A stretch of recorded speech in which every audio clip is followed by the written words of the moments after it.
Assalamualaikum warahmatullahi wabarakatuh. Perkenalkan, nama saya Yoga Anissa Nur Hasanah dari kelas manajemen 6A. Akan mempresentasikan materi tentang penganggaran, yaitu balance scorecard.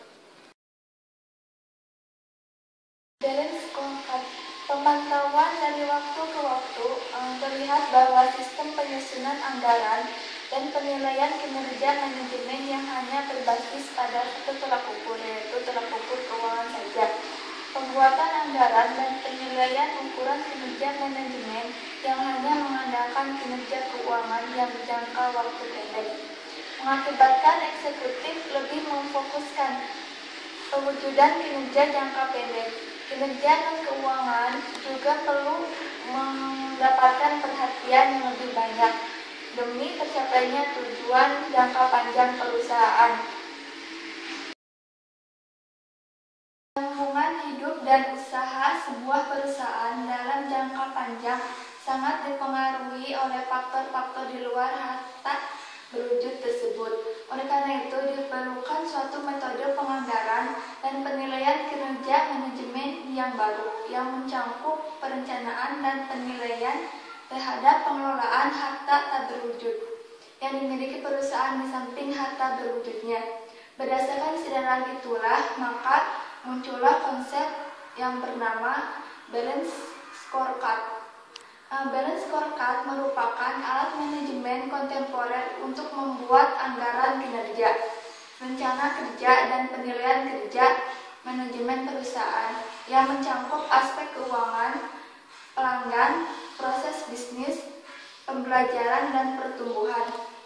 Balance scorecard membuat anggaran kinerja, alat perencanaan kerja, dan pengendalian kinerja manajemen perusahaan di dalam 4 aspek organisasi yang saling menunjang satu dengan yang lainnya. Yaitu aspek pertama yaitu keuangan. Aspek keuangan adalah ukuran kinerja manajemen yang terkait dengan hasil tertinggi yang dapat diberikan kepada pemegang saham perusahaan, yang mencakup return of investment. Yang kedua yaitu pelanggan. Aspek pelanggan yaitu ukuran kinerja manajemen yang terkait dengan upaya untuk terus meningkatkan kepuasan terhadap pelanggan termasuk pangsa pasarnya. Yang ketiga yaitu proses bisnis. Aspek proses bisnis adalah ukuran kinerja manajemen yang memfokuskan perhatian pada proses bisnis internal yang mendorong bisnis perusahaan. Yang keempat yaitu pembelajaran dan pertumbuhan. Aspek pembelajaran dan pertumbuhan adalah ukuran kinerja manajemen yang untuk menilai seluruh upaya peningkatan kualitas sumber daya manusia yang dimiliki perusahaan dan infrastruktur pendukungnya.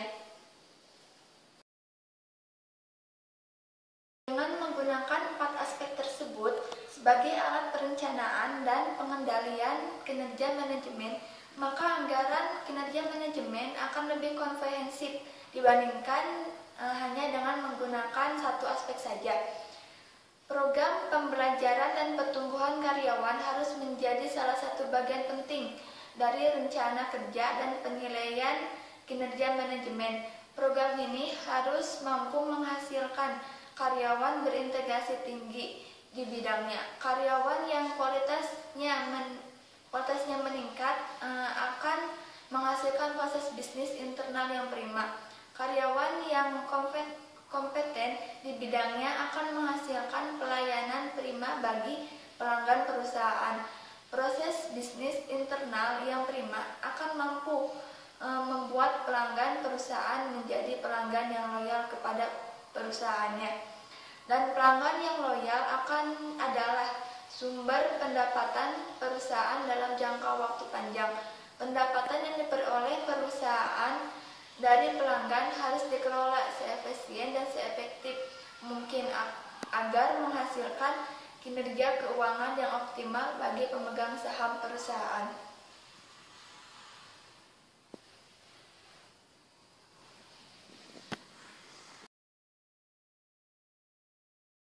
Dalam manajemen strategi pembangunan masa depan, perusahaan dibagi menjadi 2 tahap. pekerjaan, yaitu yang pertama mental creation atau pembangunan mental yang dilakukan melalui 4 tahap, yaitu yang pertama perumusan strategi dibagi menjadi beberapa bagian. Yang pertama yaitu identifikasi lingkungan yang akan dimasuki oleh perusahaan di masa depan.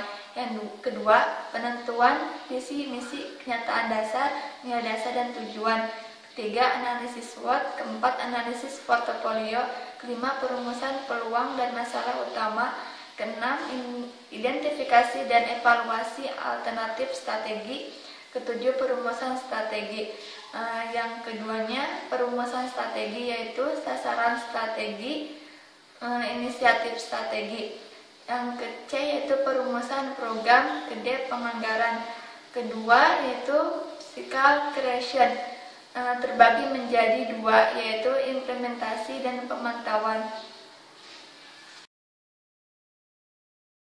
Balance scorecard sebagai alat manajemen strategi. Pada tahap awal perkembangannya, balance scorecard ditunjukkan untuk memperbaiki sistem pengukuran kinerja eksekutif. Tetapi dalam perkembangannya, metode ini dijadikan sebagai alat perencanaan strategi. Sebagai alat perencanaan manajemen strategi, balance scorecard dipergunakan sebagai indikator dari seluruh perencanaan beserta realisasi aktivitas usaha sebuah organisasi.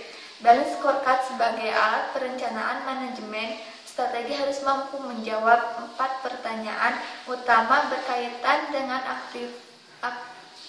aktivitas utama perusahaan tersebut, yaitu yang pertama, bagaimana pandangan para pelanggan terhadap perusahaan. Ini adalah perspektif pelanggan. Kedua, proses bisnis apa yang harus ditingkatkan atau diperbaiki perusahaan, perspektif bisnis internal. Ketiga, apakah perusahaan dapat melakukan perbaikan dan menciptakan nilai secara berkesinambungan, perspektif pertumbuhan dan pembelajaran. Keempat, yaitu bagaimana penampilan perusahaan di mata para pemegang saham, yaitu perspektif keuangan. Penggunaan balance scorecard sebagai alat manajemen strategi berarti di dalam seluruh tahap penyusunan strategi pembangunan masa depan perusahaan yang dibagi menjadi mental creation, yaitu perumusan strategi, perencanaan strategi, penyusunan program dan penyusunan anggaran, dan cycle creation yaitu implementasi dan mentoring, harus selalu mengacu pada 4 aspek di dalam balance scorecard, yaitu aspek keuangan, proses bisnis, pembelajaran, dan pertumbuhan. Seluruh proses-proses manajemen strategi dengan menggunakan balance scorecard sebagai landasan pemikiran dibagi menjadi 2 bagian, yaitu aktivitas yang berpusat pada proses, kedua aktivitas yang berpusat pada manusia. Seluruh perencanaan aspek proses bisnis internal dan aspek keuangan berpusat pada proses kerja organisasi. Pada aspek proses bisnis internal, keseluruhan proses difokuskan pada upaya menghasilkan proses bisnis yang produktif dan efektif. Sedangkan pada aspek keuangan, keseluruhan proses harus difokuskan untuk menghasilkan tingkat pengembalian investasi yang berlipat ganda. Seluruh aktivitas yang dilakukan berkaitan dengan program pembelajaran dan pertumbuhan dipusatkan pada karyawan, sumber daya manusia yang dimiliki perusahaan. Seluruh aktivitas yang dilakukan harus bertujuan menghasilkan karyawan yang berintegrasi tinggi di bidangnya. Sedangkan seluruh kegiatan yang dilakukan perusahaan di dalam penyusunan manajemen strategi berdasarkan balance scorecard difokuskan pada yang pertama fokus internal, yang kedua fokus eksternal. Seluruh aktivitas yang dilakukan pada aspek proses bisnis internal dan aspek pembelajaran pertumbuhan merupakan aspek yang terfokus pada internal organisasi perusahaan. Semuanya berkaitan dengan upaya meningkatkan kinerja internal organisasi. Sedangkan aktivitas pada aspek pelanggan dan aspek keuangan adalah aktivitas yang difokuskan pada pihak di luar organisasi perusahaan.